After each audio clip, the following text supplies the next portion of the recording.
If you're a regular viewer and you're thinking, you look very similar to your last video, Alex, well, it's because A, I'm the same person. B, they were filmed about 10 minutes apart. Video prepping, professional YouTubing, let's get into it. Can you believe I haven't had coffee because my coffee was frozen? Reference to the last video. Let's go. Today we're covering 6 areas of my life that I have worked on during this big ol' lockdown that just ended for us here in Victoria, Australia. It sort of relates to my last video in that I extrapolate upon some of the things that I touched on in that video, but you don't need to watch the last video to watch this one, so it's all good, don't worry about it. These areas are general health, cooking, piano skills, my spine / every other part of my body that doesn't want to function properly, German, and reading. I probably don't have to say this, but this is the internet, so maybe I do. I want to clarify that I don't think this whole situation is a good thing. It's not overall positive, but if we're going to be stuck in a shitty situation and we have absolutely no choice in the matter, let's chat about some silver linings and try to make a little bit of some positive stuff out of something that is entirely shit. Just realized I left the overhead lights on, which is not good for lighting. Makes my forehead look shiny, but anyway, just try to ignore it. My state here in Australia, Victoria, has been in some sort of lockdown since bloody March, so pretty much forever. So if you haven't seen my other videos, I moved back in with my parents, which is when I started this YouTube channel, back when I thought lockdown was going to last for 3 weeks. But anyway, fairly early on, I thought, how am I going to best utilize this time in lockdown so I don't come out the other end, not realizing how far the other end was going to be, feeling like I'm 100 steps back. But that's just me, because apparently I have issues with just chilling out, if you haven't got that already. If you're one of those, well, from one of those countries that's about to go into lockdown, or has just gone into lockdown, or has a potential lockdown looming in the future, and you're looking for ways to possibly utilize the time you are going to have, then listen up. Here are 6 areas of my life that I worked on during lockdown. Number 1, general health. Now, I'm generally quite healthy, funnily enough. So even though before lockdown I was actually quite healthy, I was in shape, but I was finding that I was often cutting workouts short because I wasn't time managing very well. I'd always try and fit a full workout in, and somehow I'd be like, I've only got 20 minutes. Damn it. And my diet's always been a little bit like, well, actually it's more like this. Going really well. Oh, there's a birthday party. Going really well. Graduation. Any special occasion or just, trip out to the movies, I would just fall off that wagon. Fall off it hard. So in this particular area, lockdown provided quite a bit of support and stability and consistency because it took away a lot of these excuses and distractions. When you can't actually see your friends, when you can't go to the movies, when you can't go out to events, when you can't accidentally pick up a very unhealthy lunch on your way to work because you're running late, when you literally can't leave your house, there are far fewer impulsive decisions regarding food. So I found it a lot easier to just stick to healthy eating. Did I still treat myself? Yeah. Of course, I had a Magnum last night, vegan Magnum because I'm lactose intolerant, but it was delicious. But overall, my diet's been so much cleaner, so much healthier. So overall, the last 8 months has been really good for me to establish habits around eating and exercise, except for the first month when I maybe indulged in a bit of wine and chocolate every night. Oof. In terms of exercise, in the first month, gyms were closed, and I thought, you know what? I'm just going to give myself a fitness challenge that I know I can stick to. 50 chin-ups a day, 50 push-ups a day, and occasionally do 50 leg-ups, hanging leg raises, and I was just kind of hoping that I wouldn't lose all of my fitness progress that I'd made in the previous 10 years. But after the first month, when it started to dawn on me that we probably weren't leaving lockdown anytime soon, I needed a more long-term solution, so I signed up for Chris Hemsworth Center website, which for those of you who don't know, it's the full package. It's exercise programs, yoga, Pilates, boxing, guided meditation, recipes, the whole thing, the whole kit and caboodle, everything about health that you could ever possibly need. Maybe not that far, but it's pretty damn good. So I made a promise to myself that I was going to do one of their workouts 6 days a week. We'll see when I get back into the gym if I can actually lift anything anymore. That'll be a depressing day.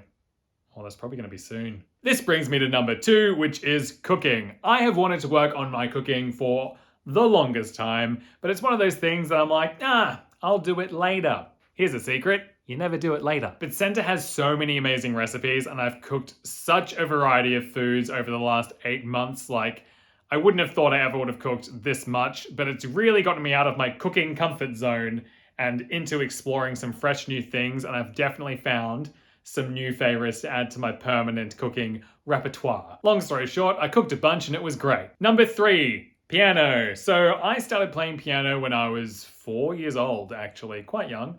And I played till I was 14, and then I quit because my piano teacher only wanted to play jazz music, and I bloody don't care for jazz music. I'd come in with video game music, she would say, no, you must play jazz. And I was like, I don't want to play jazz, I'm going to teach myself. And then I didn't really play piano for 4 years, but when I was 18, I started teaching myself again.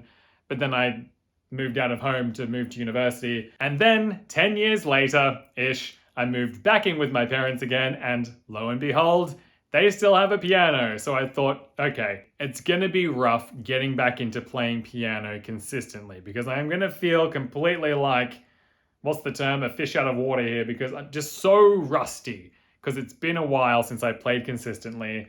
I'm gonna feel uncomfortable. I'm gonna wanna quit. So what I said to myself was, for 1 month, I need to play piano just at least once a day. I didn't put a time limit on it. I just thought to myself, I've got to play at least once a day. So sometimes I just played like one piece and then I stopped. Sometimes I played for well over an hour. But by the end of that month, I was really sort of in the habit and it felt like a normal thing to do every day. And I've played almost every day since. I've learnt like 4 new songs. I'm learning a couple more and I'm actually really enjoying it. So I'm glad that I decided to do that all those months ago. Moral to the story, good things take small, consistent efforts over long periods of time. And you should start something now if you want to be good at it in a year's time, because that year's going to fly by and you'll be like, damn, why didn't I start a year ago? Curses. 4, my spine. I've always had a bit of a shitty spine. And elbows, bird, and knees, and my ankles aren't too great either, actually. Anyway, this ties closely in with fitness because I'm always trying to improve my fitness levels, squat more, run more, do something more, become better, get fitter, and some part of my body always just gives up. When I first started getting into running again during lockdown, my back just kept giving up on me. And I was like, really? My back? Why not my hamstrings or something? Anyway, unsurprisingly, it got pretty frustrating. It's like, I'm trying to make you healthier, and you're just constantly throwing spanners in your own works. And I have been to so many chiros, osteos, physios over the years, spent thousands of dollars, and they crack and they snap and they give me various exercises, and it always happens again. It just kept happening. So I just got to this point and I thought, surely something is being overlooked. I'm only 29 and I've had this issue my entire 20s and probably most of my teenage years. There has to be something physiologically off or something that I'm doing wrong, because why can so many other young people just exercise without their bodies screwing up? What is happening? So I thought, this is it. I've got the time is now. I'm gonna speak to specialists, I'm gonna lay it all out for them. I'm gonna say, I don't want some quick fix. I wanna find the underlying cause, because there has to be something that I'm doing or some underlying issue. There's gotta be some reason why this keeps happening, and I wanna find out what it is. So after all those years, all those thousands of dollars, I go to a physio here in my hometown who has a good reputation, and I lay it all out for him. I tell him I'm sick to death of this happening. It shouldn't be happening to somebody as young as me, and it shouldn't have been happening these last 10 years. What is it? Can you help me? And he agrees with me. He says, it shouldn't be happening to somebody as young as you. It shouldn't have been happening for all these years. We're gonna figure it out, because there's gotta be something. So he says to me, can you take off your shirt and your shoes and your socks and stand facing me? Now turn to your right. Now turn to your left. Now face you back to me. So long story, and I guess diagnosis short, he tells me that I have terrible posture and not great flexibility either, and a combination of both of these things, but mainly the posture, is probably what is causing most of my issues. After all these years, all these specialists, and thousands of dollars. It's my posture. So he went through a few things with me, made sure that I was standing without locking out my knees, make sure that I didn't have too much of an arch in my back, just the right amount. Gave me a bunch of exercises for stability and flexibility, which I actually stuck to and did religiously. So at the start, I could only reach about this far, that was my absolute maximum, and by the end of it, I could reach this far. I don't remember when the last time was that I could touch my toes like that, but I was probably a child. I went for a run the other day, absolutely no back pain afterwards. Crazy. It's been about 2 months now since I first saw him, and it's not perfect, but it is so much better than what it was. I'm still working on it, but I haven't had back pain in at least a couple of weeks, which is pretty crazy for me. It's gonna take me a while longer. I have to retrain my body and my brain out of some bad habits, but it is so good to finally have an answer and to be working toward a solution. And it's a fairly simple solution at that. This whole time, it was just my bloody posture. Crazy. Number 5, German. Nummer 5, Deutsch. Haha, so fluent. But seriously, I've always really wanted to be fluent in German, and my vocabulary is pretty good. Like, my German conversation, pretty decent. But I've always sucked at the grammar. For those of you who don't know, German grammar is fucked.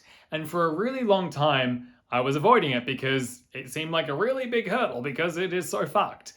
I'm sure that there are other languages that are more complicated than German, but you know what? I'm not interested in those other languages. I'm trying to learn German. During lockdown, I actually had time. I didn't have the excuse anymore that I didn't have the time. So I actually put in the effort to learn how the grammar works. And again, I'm not a pro at it. There are still so many things that confuse the hell out of me. But there are a bunch of things that don't confuse me that much at all anymore.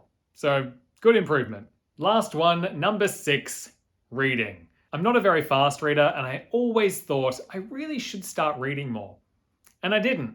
Shocker. I decided to start each day in lockdown by reading a book while drinking my morning coffee. And I reckon I've read more in lockdown now than I have in the last 5 years. So those are 6 areas of my life that I decided to try and work on during lockdown and had moderate to great success with. This is how I personally chose to spend my time during lockdown. You can do whatever you want with your life, but hopefully you got some ideas from this video and you didn't just waste 10 minutes of your life. Hopefully. Rate, subscribe, comment, all that stuff. All right, goodbye.